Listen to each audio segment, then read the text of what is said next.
Hello there, it's Tom and Magnolia here, and this is Gunnerkrigg Court Chapter 64, Get Lost. Hello, this is one of my favorite chapters. So this entire chapter is a flashback to the circumstances around Tony and Surma getting together. And this was something that was a long time coming, that I was really looking forward to working on. I remember a long time ago, like back when we first met and were talking about things, you didn't tell me what this chapter would be, you just told me you were excited to get to it, and I was so excited to finally get to read it.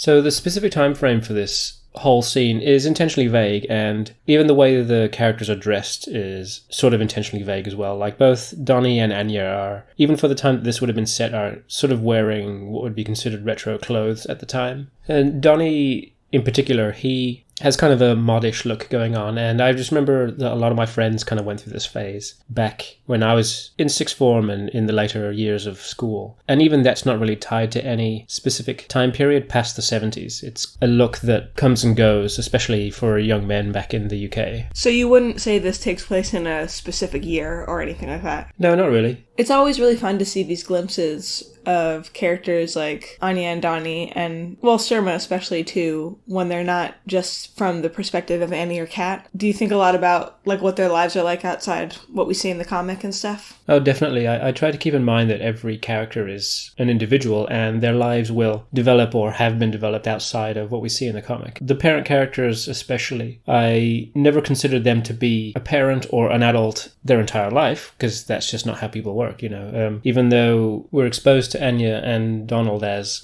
Kat's parents, I wrote them as people who have gone through their own changes and grown up over the years. And I've always tried to keep that in mind when I'm writing these characters. And I do enjoy going back and having a look at what they were like when they were younger and going through their own changes. Well, it's always especially interesting to see Surma because we've seen this before in the comic, but she's so different from Annie. Yeah, that's kind of the point. And even for Annie as well, she only really knew Surma in her later years, obviously. And the assumption right from the beginning was that she was a lot like her mom, and that's why a lot of the characters would say that she looked like her and that she seemed a lot like her. But as the comic goes on, it becomes clearer that she's actually a lot closer to Tony, really, especially in the way that she behaves. And a lot of the story is involved in us, the reader, and Annie figuring that out. And of course, this chapter is about Surma and Tony getting to know each other, because at this point, they're not really familiar with each other. They're acquaintances, really. They're friends of friends. And so they even mention here that Surma and Tony have never really even spoken to each other, especially when the rest of their friends have not been there. And so at this point, Surma just has the same opinion of Tony that anyone else does, that he's a very quiet and strange guy.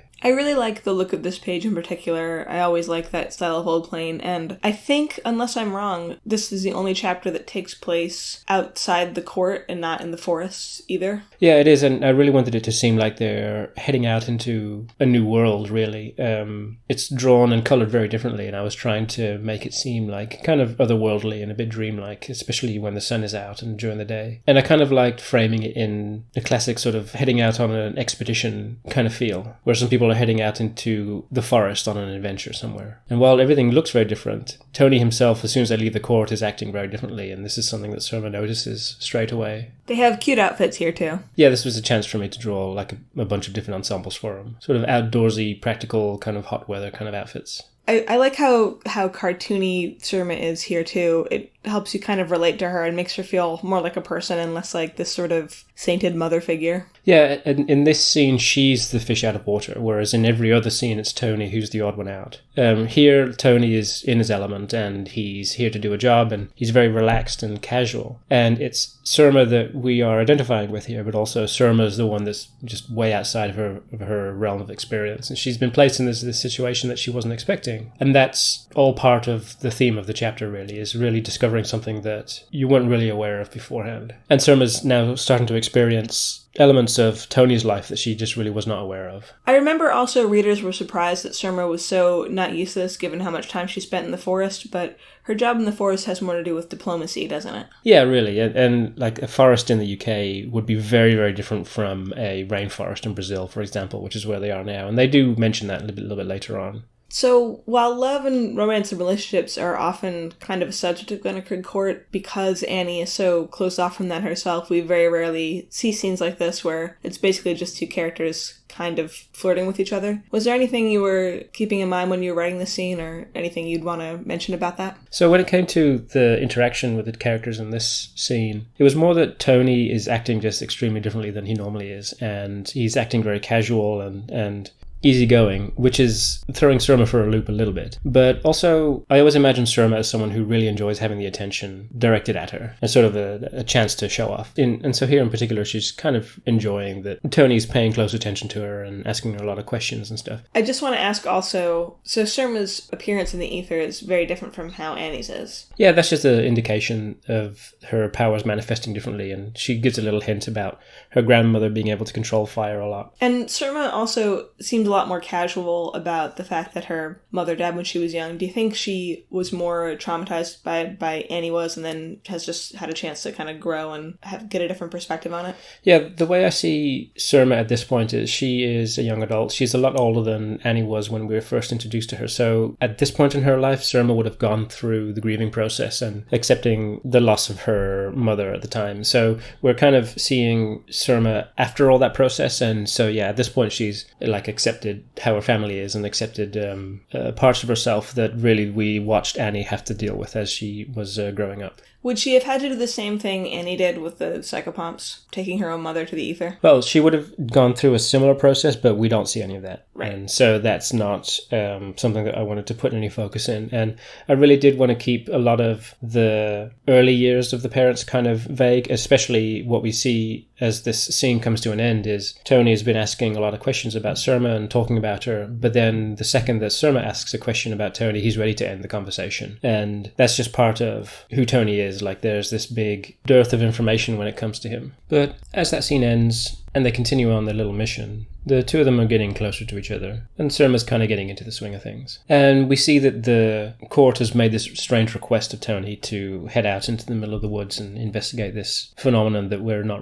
aware of yet. Are most of Tony's missions basically like this, or...? Yeah, pretty much that's what he mentions, that the court very often asks him to do stuff like this. And he uses those times as opportunities to pursue his own research, which is why he's come out and studied insects and things like that. Did you do any research on bugs yourself for this chapter? I did, yeah, and I always kind of enjoyed drawing bugs, so I knew that I'd be getting to do a lot of different crazy-looking ones here. And an interesting side story, I guess, was right when the page went up where Tony mentioned that they're going on an entomological trip to the jungles of Brazil, I actually got an email from somebody who is studying insects in Brazil. And they mentioned specifically that the type of bugs they're looking at are a family called tree hoppers, and I went and looked at a bunch of pictures of them, and it turns out there are these really crazy looking species of insects that provide me with some really interesting reference material. So thanks to that person. I wish I could ask more questions about what these missions mean, but I imagine you probably don't want to talk about it on the commentary video, do you? No, yeah, there's not much I can say really about the activities that the court has Tony out doing. But maybe that'll be something that is explored in the comic at a later date. So now we get to a scene that I figure I should talk a little bit about. This is something that actually happened to me when I was a kid and has always stuck in my mind, and so has always been something that I have considered including in my work at some point in the future, and this really was the perfect place for it. So I was about 9 or 10 or so, and we were on a small field trip at school just to a nearby park where we were just doing some generic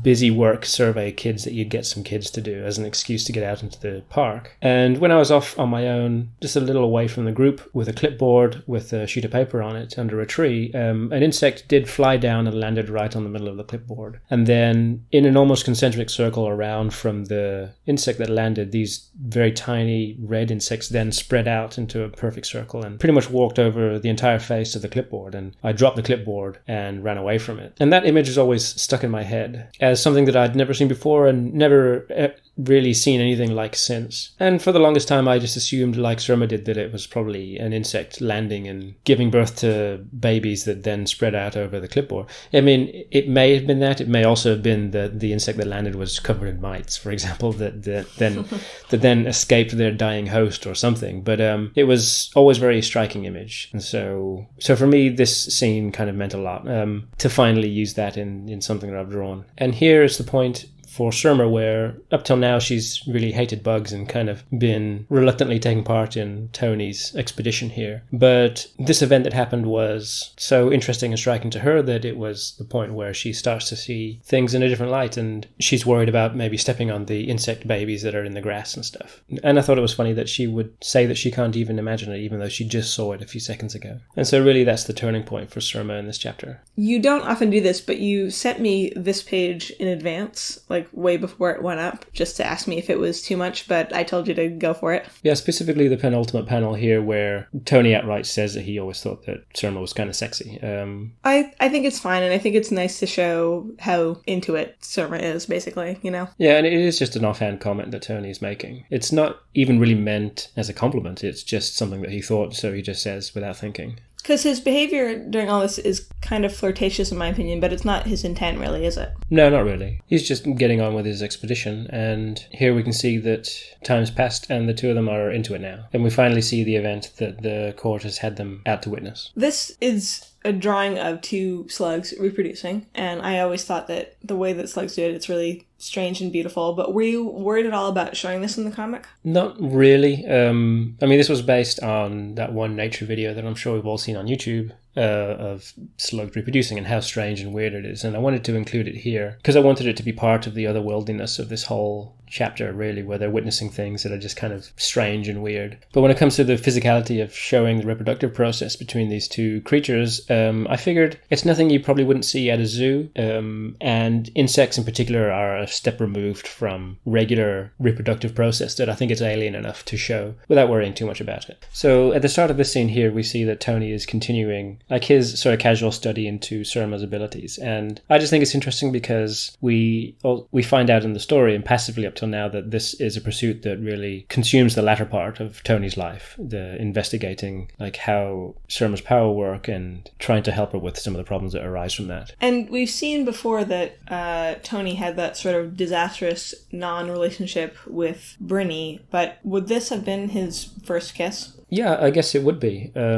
Tony is somebody who's never really concerned himself with this side of life, relationships and stuff, partly because of like such a terrible job that we saw him do a bit earlier on. But also, I guess, because a lot of experience in relationships involves the social aspect, which Tony is just completely divorced from and separate to. Did he feel any guilt over this, or was he just happy about it? Oh, no, sure. I mean, he knows that at this point, Surma is still going out with James, and that's kind of, in their friend group, the two of them are the couple, they're the jock and the cheerleader. But it is something that doesn't take Tony a lot of convincing, and he goes on with it. Unfortunately for James, who we now see once they've returned back to the court. And everybody's pretty surprised by this. So all along, when I have been thinking about and writing and leading up to this situation, I wanted it to be clear that everything that happened here is because of Surma's choices. It wasn't that Tony manipulated her somehow, and it wasn't that James was an abusive boyfriend or anything like that. It was all entirely Surma's choice, and she has made the decision to ruin one relationship in favor of another relationship. And it's a little sad that James seems to end up in this role where really he has every right to be angry about this. Oh, sure. No, I've always felt that James is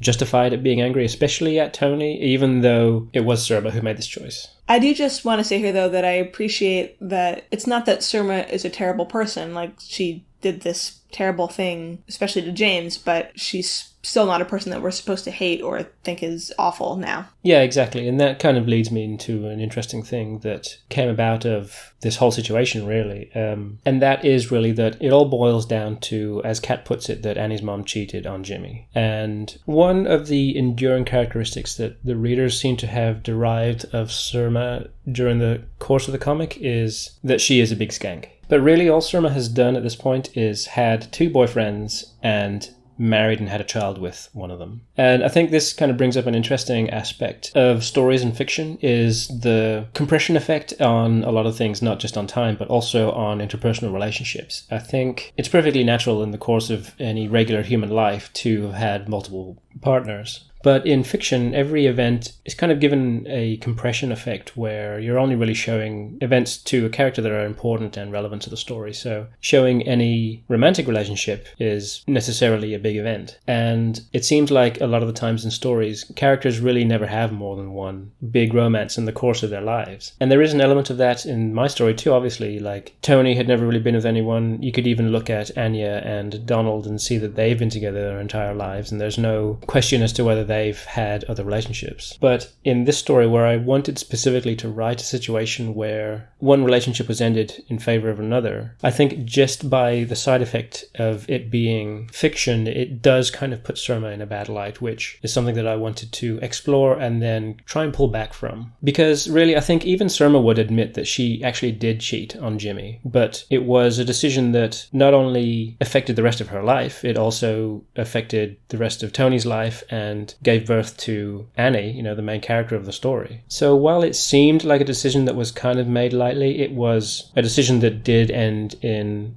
lasting consequences that Surma was more than happy to live out the rest of her life with. And a lot of the story is kind of exploring the consequences of those decisions that she had made. But here we also get a little bit of justification from Kat, because now she is one of the very few people that has spent some time with Tony and gotten to see past the kind of weird exterior that he has. I don't know, and in a way it's a part of Tony that not even Anya has seen, really, because she's not really spent any time with Tony. But this does end on a question that Annie is concerned with here, which is that if Tony really is very different on people that he spends time with one-on-one, then why is he not the same with Annie? Because this revelation about Tony is not really anything that she's come across until finding out more about him from people who knew him when he was younger. I think when this page went up, people, in my mind, were a little unfair on Kat and Anya, saying they were making excuses or whatever, but I do think that when you're talking to a person about their personal relationship with their immediate family, and you are kind of on the outside of that, you are sort of careful about what you say and don't say, because you don't want to... I just think that it's not really making excuses, it's just hard to know what to say when someone asks you a question that bluntly, you know? Well, sure, and that is why Annie is not expecting a reply here. I think in the text for this page, you mentioned that Annie never wore that shirt again. And I think it's a shame that can't really be in the books or anything, because I like it as kind of a sad punchline to this whole cool beans thing. Well, I guess that's just because ultimately the beans just weren't that cool. And that's the end of that chapter. So come back again for chapter 65, Catterday. Bye!